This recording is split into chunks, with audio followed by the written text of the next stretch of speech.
I am the Tofu Golem. Please enjoy the video.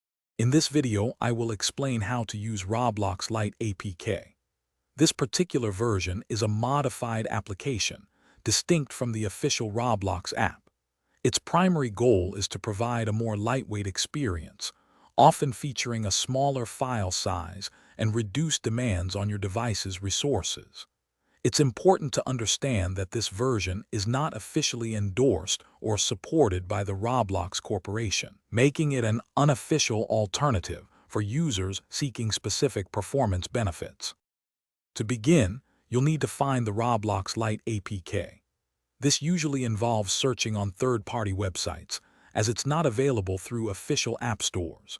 It's crucial to exercise extreme caution and verify the credibility of any source before downloading to protect your device. Before installation, remember to enable Install from Unknown Sources in your device's security settings. The file itself is often quite small, typically around 100 megabytes. Once downloaded, the installation process is straightforward.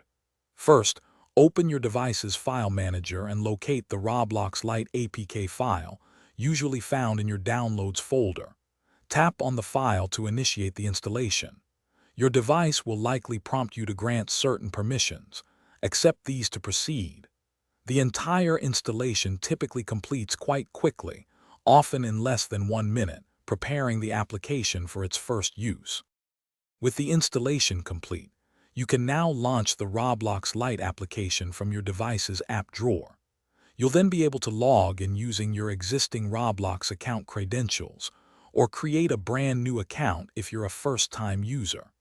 However, it's vital to remember that unofficial versions might not offer all the features or receive regular updates like the official app. Always be mindful of potential security implications when using third-party applications. Thanks for watching. Consider subscribing if we helped you today.